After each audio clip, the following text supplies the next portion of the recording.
sahabat podcast Curhat bersama New Life. Selamat malam, berjumpa lagi bersama kami tim podcast Curhat bersama New Life yang akan menemani sahabat podcast dimanapun Anda berada untuk curhat-curhat, yang mau minta didoakan, yang mau konseling. Boleh hubungi kami di 0819 081 77771. Saya ulangi sekali lagi, Anda bisa curhat ke nomor yang di bawah ini tertera di 0819 081 7-nya 4 kali 1. Atau kalau misalnya nggak mau lewat WA, boleh langsung komen di kolom komentar di channel YouTube New Life Batam. Dan pada malam hari ini saya tidak sendiri, saya ditemani oleh seorang narasumber yang sangat luar biasa, yang pastinya akan membagikan nilai-nilai kehidupan kepada setiap kita. Langsung kita sapa saja narasumber kita pada malam hari ini. Selamat malam Ibu Ervi. Selamat malam Anne, dan selamat malam sahabat curhat podcast bersama New Life dimanapun Anda berada. Ya, gimana kabarnya Bu malam hari ini? Tentu saja luar biasa, dahsyat, dan selalu mantap. Wah, luar biasa. Ini temanya tentang perempuan Bu malam hari ini. Emansipasi ya. Emansipasi, iya. Temanya adalah karena wanita sulit dimengerti. Jadi ada ungkapan seseorang pria Bu yang bilang dia ini sudah sekolah tinggi, punya banyak gelar, sudah banyak membaca buku, bahkan juga sudah banyak mungkin dia menulis-nulis buku, sudah menikah juga Bu. Tapi hingga saat ini dia belum bisa memahami istrinya, belum bisa memahami seorang wanita itu seperti apa katanya. Nah, menurut Ibu sendiri sebagai seorang wanita, gimana sih Bu menghadapi hal ini? Ya, kalau memang kuat di luar sana itu yang ngomong kan wanita tuh sulit dimengerti ya, banyak maunya seperti itu, macam-macam ya quote yang seperti itu ya. Seringkali pada saat kita mendengar dan kita menerima kalimat itu dalam hati, itu akan terjadi, itu menjadi quote-nya kita, pedomannya kita seperti itu, yang pada akhirnya kita melihat seorang wanita meskipun dia seperti atau enggak seperti yang kita pikirkan seperti itu, kita sudah melabelkan seperti itu ya. Meskipun cuma ngomongnya sedikit, iya ya memang susah dimengerti wanita seperti itu. Kalau saya sendiri wanita sih sepanjang dulu ya pas bareng sama almarhum suami saya seperti itu ya. Sepanjang usia pernikahan kami sekitar berapa ya? 19 tahun ya, 19 tahun bersama ya, usia pernikahan kami 19 tahun plus masa pranikah, masa pacaran yang 11 tahun, berarti kan 30 tahun nih. Wah, bersama ya dengan suami seperti itu, dari pacaran pas waktu SMA sampai beliau dipanggil Tuhan seperti itu, 30 tahun ya bersama. Ya selama ini kalau saya pribadi ya mungkin gini, banyak orang yang punya pandangan sendiri-sendiri pada saat kita menemukan pada saat seorang pria merasa nggak bisa mengerti pasangannya, dia akan muncul satu pernyataan, memang wanita susah dimengerti kok, seperti sulit dimengerti ya, sesuai dengan apa kata orang seperti. Tapi pada saat saya percaya bahwa tidak semua kok laki-laki gitu ya, punya prinsip bahwa memang wanita susah mengerti, nggak semua seperti mungkin pas yang kita survei itu kebetulan yang tidak susah dimengerti seperti itu. Nah, seringkali seperti yang terjadi di kehidupan kami itu, pada saat hubungan kami biasa-biasa saja, baik-baik saja, kata-kata itu tidak pernah ada dalam kamusnya almarhum suami saya. Malah dia bilang, terima kasih ya Yang, saya menjadi istri yang terbaik, bisa mengerti, bisa menerima keadaanku. Itu yang dikatakan beliau, bukan maksudnya ini ya, bukan maksudnya pamer, tapi itu memang terjadi. Sayangnya beliau udah meninggal ya, jadi nggak bisa ditanyain gitu ya, itu yang terjadi. Tapi kalau memang kami, ada kalanya namanya rumah tangga kan, ada kalanya kami berbeda pendapat, terus kita kuat-kuatan memegang pendapat masing-masing kayak gitu kan, atau banyak hal dalam rumah tangga, baru dia kan beliau sih nggak pernah ngomong sampai susah dimengerti. Dia bilang gini, memang tuh manusia tuh antik ya, kecuali terutama para ibu, para wanita, antik, unik karena dalam tanda kutip, sambil ketawa-ketawa. Nah, kita tahu ya mungkin ya dalam arti kok seperti itu sih. Nah, itu kalau dalam keadaan tidak baik-baik aja di hubungan kami. Nah, tapi semasa baik-baik saja sih, selama ini sih puji Tuhan gitu ya, nggak pernah terbesit kayak terlontar kata seperti itu ya. Tapi kalau waktu nggak baik-baik saja sempat seperti itu. Tapi kalau kita bilang Wanita sulit dimengerti karena gini, seorang pria kan lebih banyak menggunakan pikirannya ya. Semua dipikir, semua di akal, ditimbang-timbang, masuk pikiran apa enggak seperti itu. Nah, kalau menurut mungkin saya percaya bahwa setiap pria pasti mereka sudah punya gimana sih sebenarnya wanita itu, A, B, C, kriteria gimana. Nah, tetapi mungkin pasangan atau orang-orang di sekitarnya tidak masuk sesuai dengan kriteria si pria yang menggambarkan kriteria wanita yang seperti ini ya. Akhirnya makanya muncul wanita itu sulit dimengerti. Jika aja wanita itu masuk dalam kriteria, kemungkinan tidak akan muncul satu quote ya, wanita itu sulit dimengerti. Karena apa?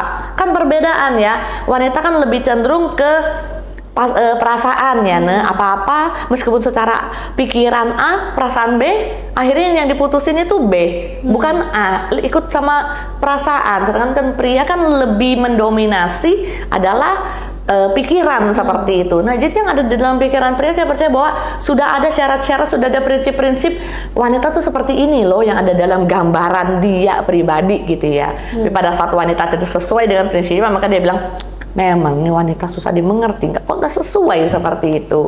Tapi saya kalau saya pribadi sih nggak semua kok seperti itu karena quote di masyarakat seperti yang ngomong seperti itu, makanya para pria mendengar banyak seperti mayoritas akhirnya muncullah dalam hati, oh ya memang wanita itu seperti itu, sehingga untuk merubah susah ya kan. Kalau sudah menjadi quote dalam masyarakat, sudah menjadi pendapat banyak orang seperti itu, meskipun wanita itu taat sama suami, nggak banyak neko-neko, nggak banyak permintaan, tetap dicap memang wanita tuh sulit dimengerti kayak gitu. Nah, padahal kenyataannya laki-laki pun susah untuk dimengerti ya Bu. Iya, emangnya ya, iya benar, emangnya cuma quote aja wanita sulit dimengerti, pria pun sulit dimengerti seperti itu. Dan saya selama perjalanan rumah tangga dengan suami saya, memang tidak semua apa yang dia lakukan sulit bisa saya mengerti. Nggak bisa, banyak hal yang saya nggak mengerti, tapi karena saya menempatkan sebagai seorang istri yang harus tunduk sama suami, yang harus taat sama suami, karena suami adalah kepala dalam rumah tangga, imam dalam rumah tangga. Meskipun secara pikiran saya nggak ngerti, mau nggak mau saya harus ngikut kayak gitu loh. Bukan berarti pria itu mudah dimengerti. Saya nggak mengerti hanya karena ketaatan sesuai dan firman ya, istri harus tunduk pada suami. Ya udah, secara mata, secara pikiran nggak masuk dipikir, ya udah saya jalanin aja tanpa protes kayak gitu. Jadi kelihatannya pria tuh gampang dimengerti, tapi sebenarnya kalau kita mau aja korek-korek nih di hati seorang wanita, sebenarnya nggak gampang bagi kami ya kaum wanita untuk mengerti arah berpikir pria seperti itu. Tapi karena kita mau belajar ikut kebenaran firman, ya udah kita ikut aja. Toh nanti ada, kalau hal yang baik di depan, puji Tuhan. Kalau hal yang buruk pun nanti Tuhan yang akan menolong. Kayak gitu doang simpelnya, daripada memperbesar masalah kuat-kuatan ya, aku nggak mau gitu, daripada gitu kan nggak mendatangkan kebaikan seperti itu. Jadi siapa sih yang nggak pengen dimengerti? Wanita juga pengen dimengerti, pria pun juga gitu. Cuma karena pria itu diem aja, mungkin ya pakai ilmu telepati gitu ya, nggak banyak ngomong. Kalau wanita kan lebih banyak ngoceh kayak gitu kan, apa yang pengen terang di ngomongin gitu. Jadi pria geleng-geleng, waduh kok seperti ini kayak gitu. Nah, tapi kalau misalnya Bu, ada wanita ini dia dengan berbagai macam karakter dan sifat ya Bu ya. Ada yang kita lihat misalnya di dunia nyata umur 30-40 kok kelakuannya manja kayak anak kecil, childish gitu. Sedangkan ada yang 18 tahun kok bisa ya pemikirannya wanita ini dewasa gitu. Nah, kenapa ya bisa terjadi seperti itu? Kan di dalam pikiran banyak orang bahwa kalau misalnya udah usia 30-40 berarti dia udah dewasa hitungannya. Tapi ternyata ada juga yang bersifat seperti anak-anak gitu. Ya kayak gitu ya, banyak hal yang mempengaruhi ya. Nah ya paling nggak dari faktor keluarga paling nggak ya. Jadi awalnya mungkin dari didikan orang tua, ada orang tua yang terlalu introvert, anaknya seperti itu, apa-apa nggak boleh, terlalu protek juga anaknya kan. Jadi anaknya jadinya nggak mandiri seperti itu ya. Jadi akhirnya muncul umur 30 tapi nggak mandiri seperti itu, atau terlalu dimanja seperti kita. Setiap orang tua kan punya style masing-masing untuk mendidik anak seperti itu ya. Bagaimana orang tua tuh mendidik anak, itulah jadinya anaknya. Karena anak-anak memperoleh didikan pertama kan dari orang tua, bukan dari orang lain ya. Tetapi mulai 3 tahun mereka mulai sekolah, sudah masuk nih hal-hal yang dari luar mempengaruhi mereka. Tapi 3 tahun awal mereka akan menerima dengan mentah-mentah apa yang diajarkan orang tua, apa yang mereka lihat dalam keluarga. Jadi kalau mereka jadinya manja, mungkin ya orang tua juga ada orang tua terlalu memanjakan, jadi dimanapun dia pengennya dimanjakan. Tapi juga ada orang tua yang kurang kasih sayang, jadi anaknya dimanapun mencari caper gitu lah, cari perhatian, pengennya disayangi gitu. Jadi dimanjain itu ada 2 faktor juga, bisa caper, bisa over gitu kan, over karena perlakuan orang tua, dan juga mungkin keadaan sekeliling juga mempengaruhi kan. Di sekelilingnya itu adalah orang-orang yang terlalu memperhatikan dia, yang dia selalu mendapat pertolongan, nggak pernah berusaha sendiri seperti itu. Jadi bisa bertumbuh menjadi orang-orang yang nggak mandiri. Jadi kalau mamanya umur 18, kok sudah mandiri ya? Iya, karena kemungkinan dari kecil mungkin umur 15 dia sudah mulai bekerja, bisa karena tekanan hidup ya, beban hidup yang mengharuskan dia bekerja untuk menghidupi diri sendiri minimal, ada yang seperti itu. Ada juga yang umur sampai 20 pun masih disupport orang tua, masih umur 30 pun disupport orang tua, karena orang tua maksudnya bercukupan ya, Mbak. Jadi masih disupport. Apakah dia mandiri secara keuangan? Belum, karena masihnya nunggu gitu kan, masih berharap pada orang tua. Jadi umumnya ada 18 dan 30, kalau satunya karena keadaan menekan, karena faktor keadaan ekonomi, mau nggak mau dia mandiri secara keuangan. Yang satunya usia sudah tinggi, sudah banyak kayak gitu ya, tapi tetap bergantung, tetapnya jadinya gini, minta seperti itu. Begitu pun kasih sayang gitu ya, kasih sayang. Ada yang berkecukupan kasih sayang, dia nggak cari-cari lagi, tapi ada yang kekurangan, dia akan caper di luar sana. Jadi banyak hal sih yang membuat seseorang nggak dewasa, tetapi dengan satu keadaan dia bertumbuh secara usia gitu, apalagi sudah menikah, biasanya ada diberikan tanggung jawab, karena ada tanggung jawab yang mulai dia emban, mau nggak mau akhirnya mulai muncul kedewasaan ya. Orang dewasa lah orang yang bertanggung jawab ya. Kalau anak-anak kan dia nggak bertanggung jawab, dikasih tanggung jawab pun kalian dialihkan gitu ya, lupa dia sama tanggung jawab seperti itu. Jadi banyak hal sih yang bisa mempengaruhi. Ada sih, saya lihat ada satu kenalan saya umurnya 18 tahun ya, 18 tahun, tapi dia sampai sekarang sudah bekerja, menghidupi diri sendiri, dan juga kuliah pun untuk support kuliahnya sendiri seperti itu, karena orang tuanya sudah nggak ada. Nah, anak ini saya lihat sama dengan anak saya yang perempuan ya, 18 tahun sama-sama. Saya begitu lihat berbeda banget ya. Jadi anak ini karena kondisi orang tua sudah nggak ada, mau nggak mau udah nggak ada pilihan, harus bekerja. Dia katanya bekerja dari umur 14 tahun, sudah mulai bekerja untuk support. Jadi waktu itu SMP, jadi sekolah cuma SMP karena sudah nggak ada biaya seperti itu. Jadi sekarang jadi seperti orang dewasa, sudah kayaknya sudah profesional dalam bekerja, hanya karena pengalaman, karena tekanan hidup membuat dia harus mandiri. Tapi kalau seperti anak saya, mungkin sampai sekarang saya masih membayar uang sekolah karena anak saya. Jadi anak saya masih belum mandiri full. Mereka ada kerja part time, tapi nggak, kalau saya lepas belum tentu mereka bisa hidup seperti itu, maksudnya secara keuangan kayak gitu. Jadi itu memang faktor-faktor dari sekeliling itu mempengaruhi juga mandiri apa nggak mandiri. Tapi kalau namanya karakter, ada juga sih yang seperti pengen diperhatikan, makanya secara usia sudah gede, sudah besar, tapi masih tingkatnya kayak anak-anak. Kalau orang dewasa kan berlaku seperti orang kayak anak, sudah orang dewasa berlakunya kayak dewasa, tiba-tiba minta perhatian kan ke saya kan sungkan anehnya. Tapi dengan Ane berlaku seperti anak-anak lebih gampang gitu kan, Ane untuk minta perhatian, minta disayangi seperti itu. Nanti kalau minta jajan sama ibu nggak dikasih. Iya, jadi pola asuh dari kecil juga. Ya, pola asuh karena orang tua adalah pendidik yang pertama ya untuk anak-anak kita gitu ya. Tapi segala sesuatu saya percaya itu bisa berubah gitu ya, bisa berubah. Bukan orang yang manja selamanya dia seperti itu, bisa berubah dengan keadaan, dengan sekeliling, dengan siapa dia bergaul, lambat laun dia pasti akan berubah. Meskipun dia childish gitu ya, pada saat dia bergaul dengan orang-orang yang dewasa seperti mau nggak mau, lambat laun dia bisa upgrade sebagai orang dewasa tanpa dia sadarin karena lingkungan seperti itu. Jadi ya tergantung kitanya. Ada orang yang tetap stay dengan zona nyamannya, ya udah kan seperti itu aja, tidak akan ada perubahan seperti itu kan. Jadi sebenarnya bisa nggak sih seorang pria ini atau seorang pasangan ini memahami istrinya, atau seorang pria memahami pacarnya yang wanita, atau wanita ini bisa nggak sih dimengerti sebenarnya, Bu? Bisa ya? Bisa, tergantung kitanya. Komunikasi ya, komunikasi ya. Kalau nggak ada komunikasi pakai sistem telepati kayak gitu ya, sistem tafsir gitu ya, nggak akan bisa ya. Tapi dengan komunikasi, kalau dulu kami waktu berumah tangga dengan almarhum suami saya, dia sering tanya gini, yang apa sih yang kamu mau? Dia sering tanya, apa sih yang kamu jadi kerinduan? Kamu cerita sama saya, kamu pengennya punya suami yang seperti apa sih? Itu yang dia tanya. Saya cerita, saya pengen punya suami yang A, B, C, D, umumnya gitu.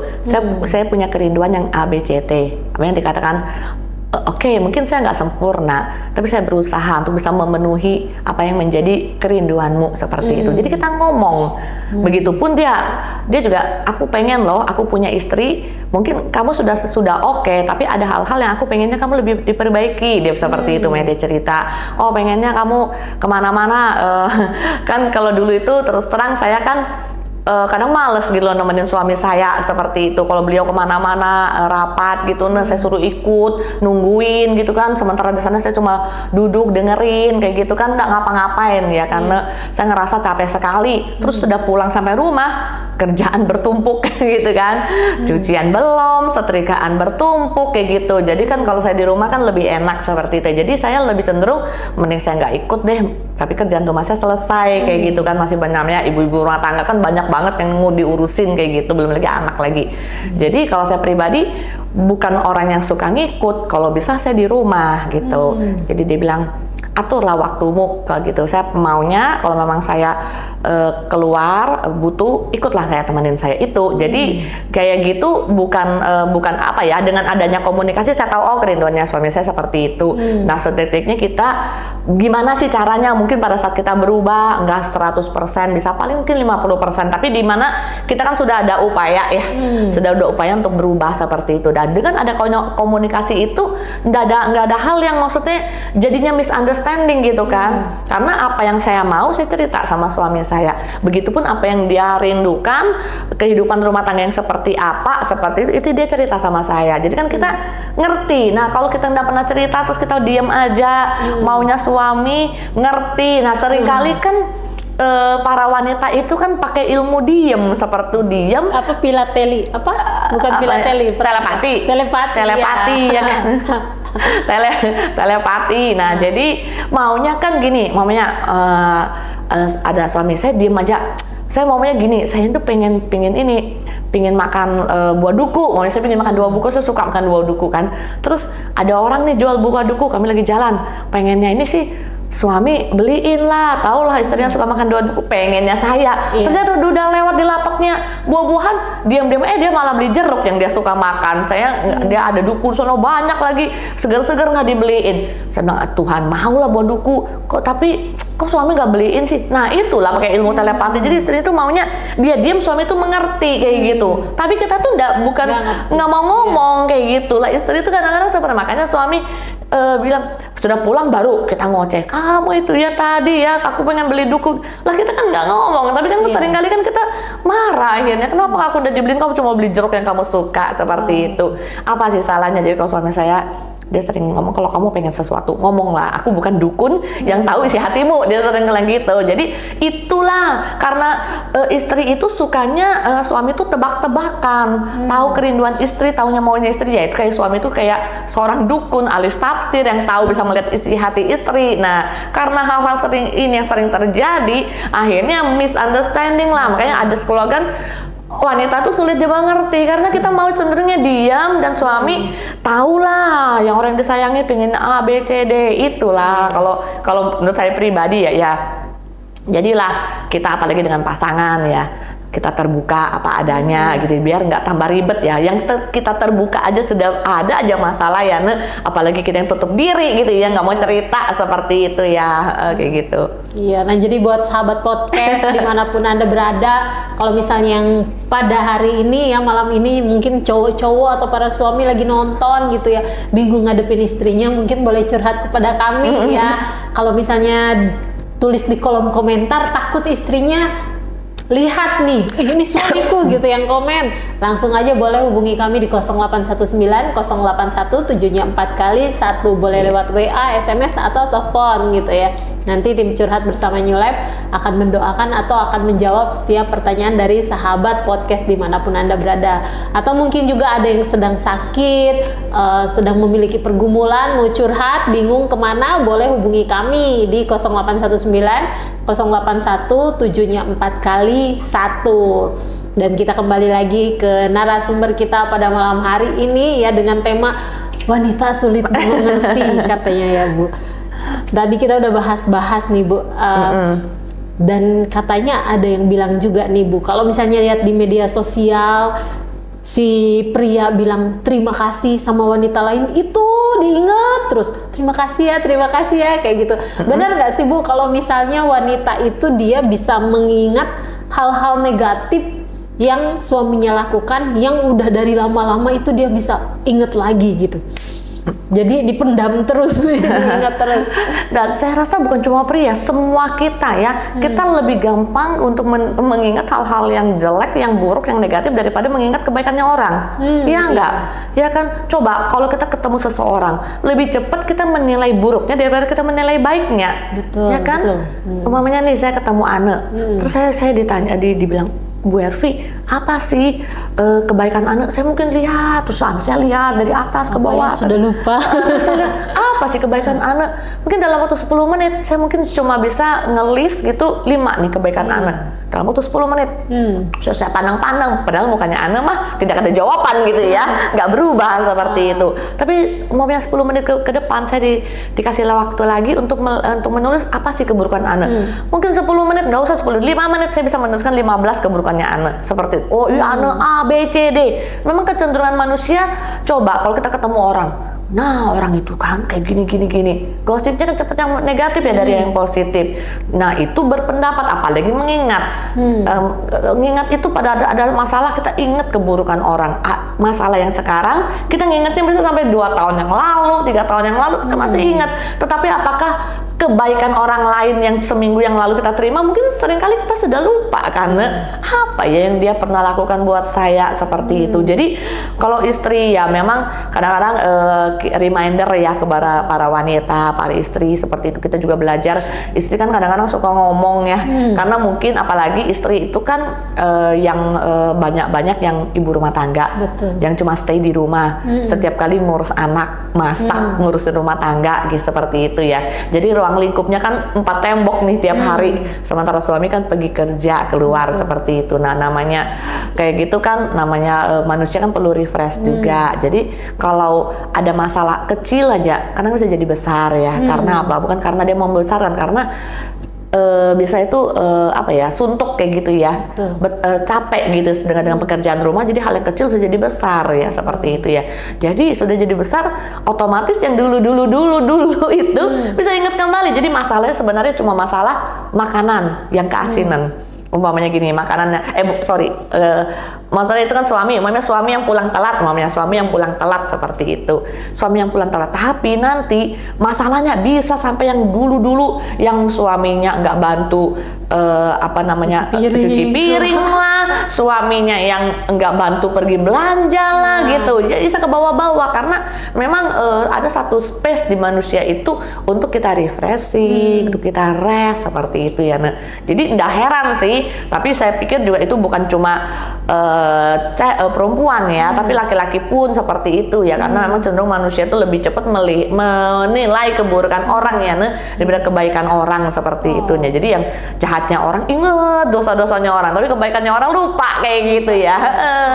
Nggak usah jauh-jauh, kita aja sama Tuhan. Betul. Pada saat kita ada masalah, kita sering protes sama Tuhan, benar ya, komplain, Tuhan kenapa sih ini terjadi, emang kamu nggak tahu ya Tuhan, kok saya ada masalah seperti ini, kok Tuhan nggak nolong. Kita sering kali komplain sama Tuhan, tapi apakah kita bisa nginget berapa banyak kebaikan Tuhan yang sudah kita terima? Lupa kadang-kadang, cuma kita ngezoom pada saat kita ada masalah, komplain mulu sama Tuhan, seperti itu. Betul. Jadi sebenarnya ya bisa diingat itu ya saat mungkin wanita nggak diem aja, banyak diamnya mungkin ya, seharian capek, diem mau mengutarakan, bingung mengutarakan sama siapa, jadi begitu marah dikeluarkan semua. Iya, dan dikatakan kan ada penelitian bahwa wanita kan satu hari normalnya katanya 20.000 kata ya, minimal lah 15.000 katanya gitu, kata gitu ya, 13.000. Kalau laki-laki dia katanya 7.000, waduh separoh kayak gitu kan. Jadi kalau umpamanya yang para wanita lagi ngoceh gitu ya, para kaum pria ya dengerin aja. Kadang-kadang ngoceh itu meskipun udah ada solusi, cuma didengerin itu sudah lega itulah si para kaum perempuan kayak gitu ya, 20.000 kata ya, Bu. Itu kalau sebulan bisa dibuat satu buku. Iya gitu kan, ngoceh aja kan, makanya kadang si pria ngomong 2 kata, si wanita bisa ngomong 15 kata kayak gitu kan. Karena memang naturnya ya untuk keluar. Tapi saya percaya bahwa wanita-wanita kesayangan Tuhan adalah apa yang keluar meskipun 20.000 kata itu adalah keluar kata-kata firman yang memberkati orang, bukan cemooh, bukan keluhan, bukan marah-marah, tapi kebenaran firman ya. Luar biasa, amin. Nah mungkin Bu, sebelum kita mengakhiri, sebetulnya masih banyak yang pengen ditanya tentang wanita gitu kan, tapi karena terbatas waktu, mungkin ada quotes atau pesan yang Ibu Ervi ingin sampaikan kepada sahabat podcast yang menyaksikan. Oke. Kalau kita berbicara wanita yang sulit dimengerti, itu kan persepsi dari para pria ya, Kalau pengen wanita-wanita yang di sekitar Anda pengen mudah dimengerti, punya waktu untuk berkomunikasi. Jalin komunikasi dengan wanita-wanita di sekitar Anda, nggak akan susah kok untuk mengerti seorang wanita. Karena wanita itu pada dasarnya itu kan adalah seorang penolong bagi seorang pria, seperti itu. Jadi wanita juga akan mudah untuk dimengerti. Iya. Jadi jangan di zoom sulit dimengerti. Iya. Gitu. Di sini ya udah, jadi sesuai dengan iman kita ya. Betul. Iya. Wah, luar biasa. Terima kasih banyak ya Bu Ervi buat waktunya, buat nilai-nilainya. Tuhan berkati.